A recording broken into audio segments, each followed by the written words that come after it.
मैं तक्षशिला का आचार्य हूं और मैं चाहता हूं कि तुम मेरे साथ तक्षशिला चलकर अपनी शिक्षा की पूर्ति करो। तक्षशिला? आप तक्षशिला के आचार्य हैं? मैं भी पढ़ना चाहता हूं, लेकिन शायद वो मेरे भाग्य में नहीं लिखा। आप मेरे स्वामी मन्नादेव से मिल सकते हैं, परंतु मुझे लगता है कि आपका प्रयास व्यर्थ होगा। ऐसा क्यों? क्योंकि मन्नादेव अपने सेवकों को इतनी आसानी से छोड़ते नहीं हैं। चल के देख लेते हैं किसकी विजय होती है, तुम्हारे स्वामी की या फिर मेरी। ठीक है।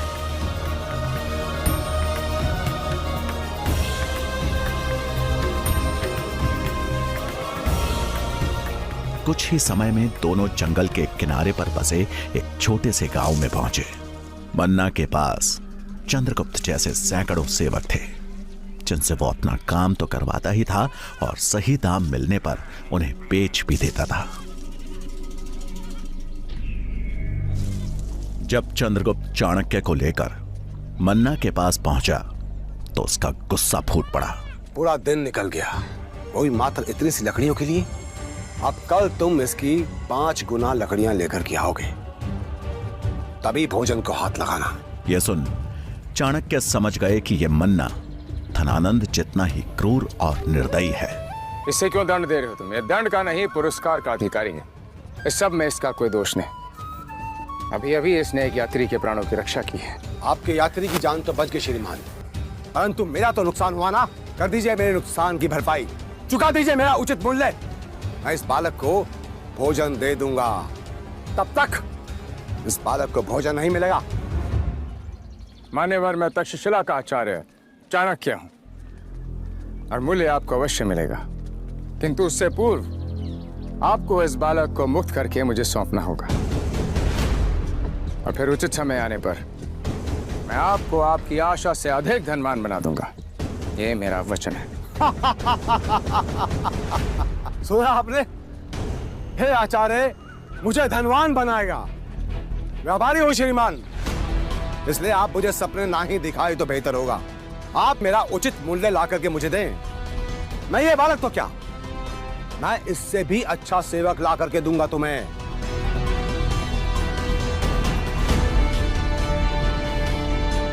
वैसे क्या दिखा आपको इस साधारण से बालक में?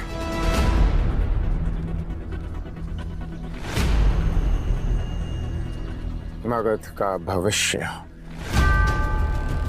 मगध का सम्राट। ये बालक मगध का सम्राट तुम्हें कहां से लगता? कदापि नहीं बन सकता ये। मान्यवर, सपने देखने का अधिकार उन्हें ही होता है जिनमें सपनों को पूरा करने की क्षमता हो, और ये मैं इसी क्षण सिद्ध कर सकता हूं। अच्छा, वो कैसे श्रीमान? करवा लीजिए प्रतिस्पर्धा, हरा लीजिए इस बालक को अपने किसी भी सेवक के साथ। यदि ये विजय होता है तो ये मेरा शिष्य बनेगा, और यदि ये हार जाता है तो इसके साथ साथ मुझे भी आपकी अधीनता स्वीकार होगी। मैं भी आपका सेवक बनूंगा। मुझे स्वीकार है आचार्य। अब ये और तुम दोनों को मेरी अधीनता स्वीकार करनी होगी। अब देखो आचार्य, मेरा सेवक कैसे धूल चटाता है इस बालक को। मायादेव, देखो।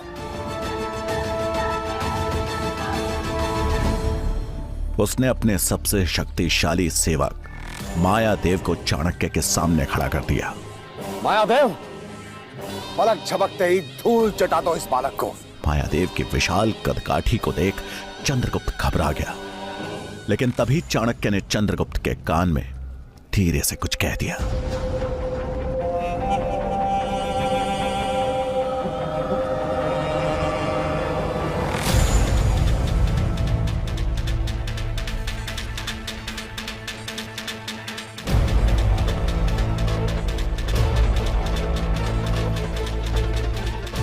तभी मायादेव ने चंद्रगुप्त पर हमला बोल दिया। हालांकि चंद्रगुप्त अपनी फुर्ती दिखाते हुए बच गया। फिर कुछ देर यही चलता रहा।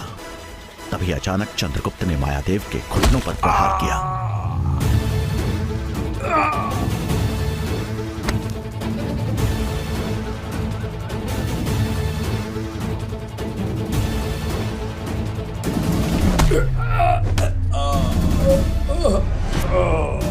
महादेव, अगर तू इस बालक से हार गया तो मैं तुम्हें कभी माफ नहीं करूंगा।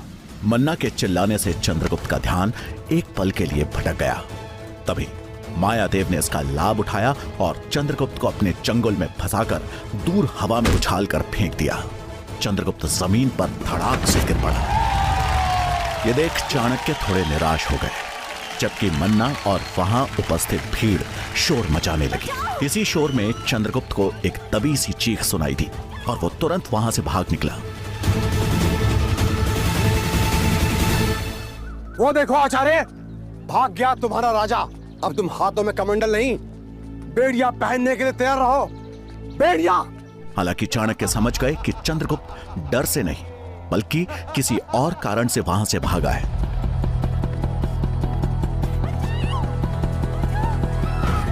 तभी एक लड़का दौड़ता हुआ आया। स्वामी, आपके पत्नी, उनको गौशाला में खूंखार भूखे तेंदुए ने घेर लिया है, जल्दी चलिए। ये सुन मन्ना हड़बड़ाहट में गौशाला की तरफ भागा।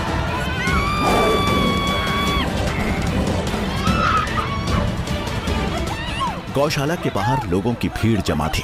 अंदर से मन्ना की पत्नी की चीखने चिल्लाने की आवाज आ रही थी। ये चीख सभी के कानों में पड़ रही थी, लेकिन अंदर जाने की हिम्मत किसी की नहीं हो रही थी। और तभी सबको अचंभित करते हुए बालक चंद्रगुप्त ने गौशाला के अंदर छलांग लगा दी।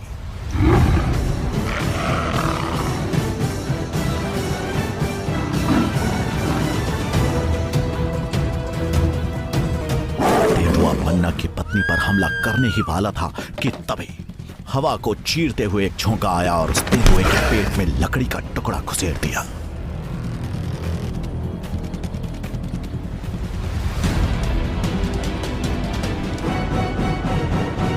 देखते ही देखते वो तेंदुआ अपनी अंतिम सांसें गिनने लगा। माई, अब आप सुरक्षित हैं। मैंने तेंदुओं को मार दिया है। जब मन्ना की पत्नी ने अपनी आंखें खोली तो उसे यकीन नहीं हुआ। उसके सामने चंद्रगुप्त खड़ा था। आज एक साधारण से सेवक ने मन्ना की पत्नी की जान बचाई थी।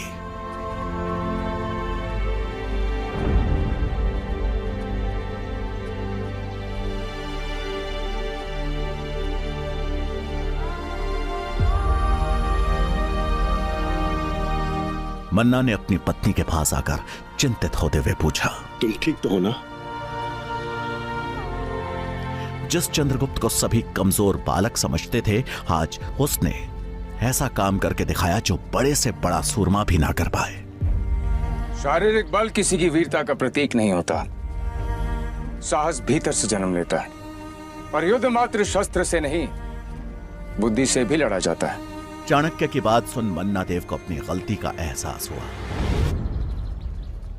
क्षमा करे आचार्य, परंतु एक प्रश्न मेरे दिमाग में अभी भी चल रहा है कि आपने पहलवान मायादेव के लड़ने से पहले इस चंद्रगुप्त के कान में ऐसा क्या कहा था? ये मैं जानना चाहता हूं आचार्य, इसे ऐसा जानना चाहता हूं। यदि व्यक्ति में शारीरिक शक्ति की कमी हो तो उसकी बुद्धि ही उसका शस्त्र बन जाता है, और यही युक्ति मैंने चंद्रगुप्त को दी थी। अधिक बल वाले मायादेव के घुटनों पर वार करके उसे परास्त किया जा सकता है।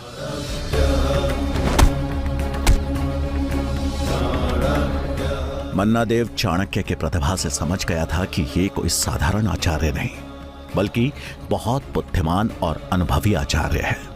उसने चाणक्य से माफी मांग चंद्रगुप्त को आजाद कर चाणक्य को सौंप दिया।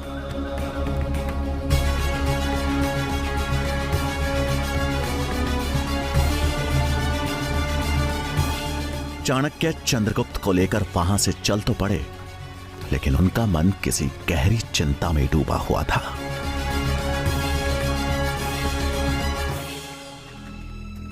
यदि यशोधरा तक धनानंद के दरबार वाली घटना पहुंच चुकी है तो न जाने वो किस मानसिक स्थिति में होगी। उसके प्राणों के लिए संकट हो सकता है।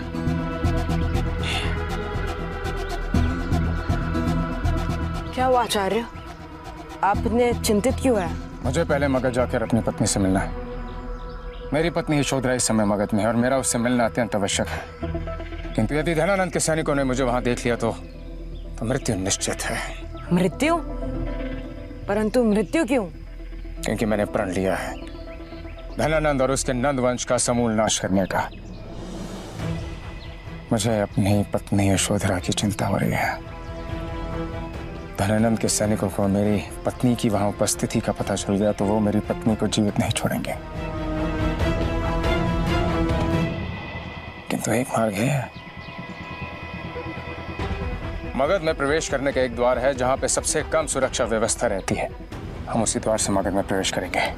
चाणक्य बिना कोई पुनर्विचार किए वापस मगध की तरफ चल दिए, लेकिन वहां मुख्य द्वार पर कड़ी सुरक्षा व्यवस्था ने उन्हें फिर चिंता में डाल दिया। आचार्य, यहाँ तो बड़ी कड़ी सुरक्षा है। इनसे लड़े बिना प्रवेश करना बहुत कठिन होगा। शस्त्र उठाना हर समस्या का समाधान नहीं होता। यदि समस्या बुद्धिमानी से सुलझाई जा सके तो शस्त्र उठाना मूर्खता होगी। तो अब क्या करें आचार्य? तुम यही मेरी प्रतीक्षा करो, मैं आता हूं। इतना कहकर चाणक्य ने वहां पास ही में दिख रही कुछ जड़ी बूटियों को तोड़ा, उनका लेप तैयार किया। इसके बाद वो एक वैद्य का भेष धारण कर चंद्रगुप्त को साथ लेकर मुख्य द्वार की तरफ बढ़ गए। ये क्या हो गया? चलो अच्छा, मेरे पास औषधि है। देखो, इससे पहले कि तुम मुझसे कोई प्रश्न करो तुम इस घाव पे लेप लगा लो, क्योंकि मेरा औषधि ज्ञान कहता है कि यदि इस घाव का तुरंत उपचार नहीं किया गया ना, ये घातक साबित हो जाएगा। और तुम तो एक कर्तव्यनिष्ठ सैनिक हो। एक वैद्य होने के नाते मेरा कर्तव्य बनता है कि जो सैनिक मेरे और मेरे परिवार की रक्षा करता है उसे मैं हर संभव रूप से सहायता दूं।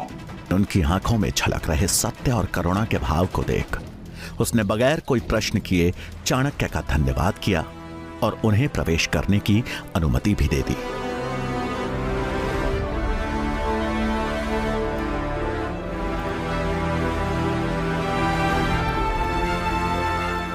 अब चाणक्य चंद्रगुप्त के साथ अपने घर के निकट पहुंच गए, लेकिन गली में मुड़ने से पहले ही अचानक उनके कदम ठहर गए। चंद्रगुप्त ने हैरान होते हुए पूछा, क्या हुआ आचार्य? आप अचानक से रुक क्यों गए? धनानंद के गुप्त सैनिक मेरे घर के समीप हो सकते हैं। संभवतः वो मेरी ही प्रतीक्षा कर रहे हो। तो अब क्या करना चाहिए? तुम भिक्षक के रूप में मेरे घर में प्रवेश करा। यदि वहां कोई सैनिक या कोई गुप्तचर हुआ तो तुम्हें आभास हो जाएगा।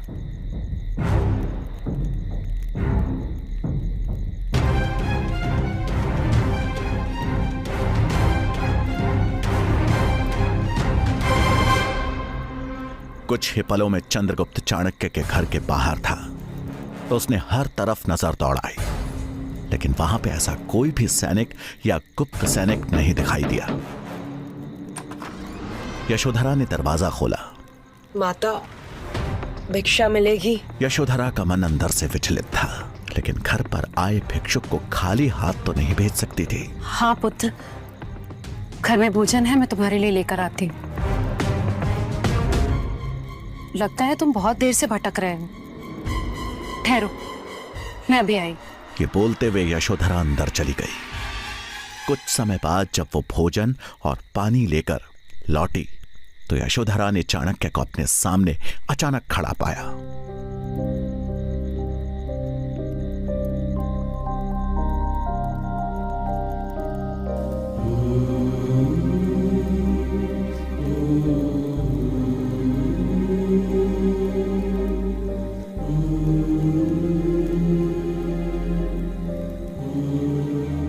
कहाँ थे आप?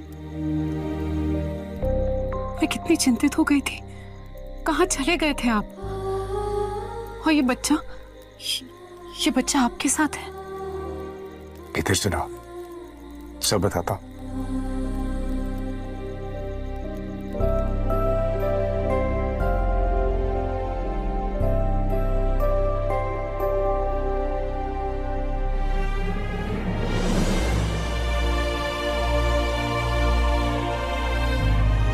यशोधरा ने अचानक से कई प्रश्नों की झड़ी लगा दी। चाणक्य ने भी सभी प्रश्नों का उत्तर बड़े धैर्य से दिया। हमें देश की रक्षा करनी होगी और उसके लिए हमें अखंड भारत का निर्माण करना होगा। एक ब्राह्मण का मान सम्मान उसकी चोटी होती है ना। इस दरिद्र ब्राह्मण को उसकी चोटी से पकड़कर घसीट के बाहर ले जाओ।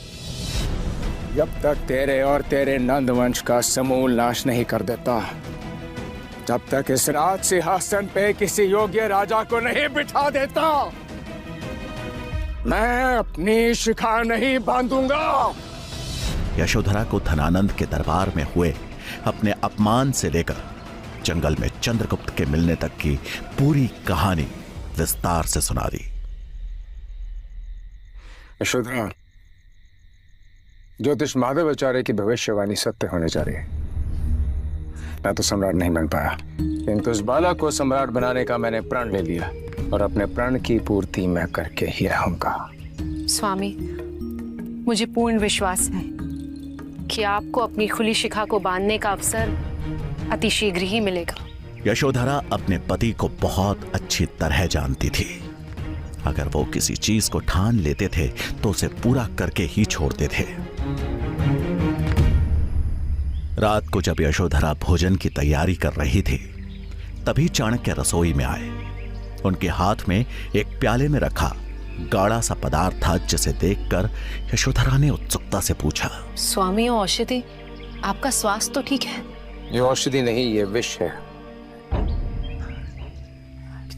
विष? विष? परंतु परंतु किस लिए? चंद्रगुप्त के लिए। तुम उसके भोजन में मिला के उसे खिला देना।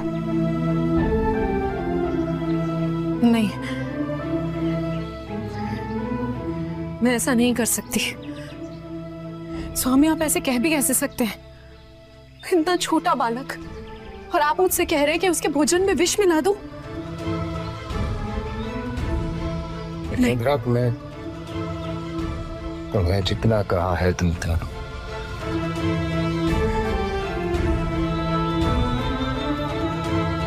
ये विष चंद्रगुप्त को मगध का सम्राट बनाएगा।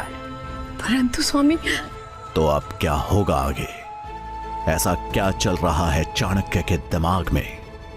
क्यों वो अपने ही चुने राजा को विष देना चाहते हैं? कैसे ये विष चंद्रगुप्त को बनाएगा मगध का नया सम्राट? जानने के लिए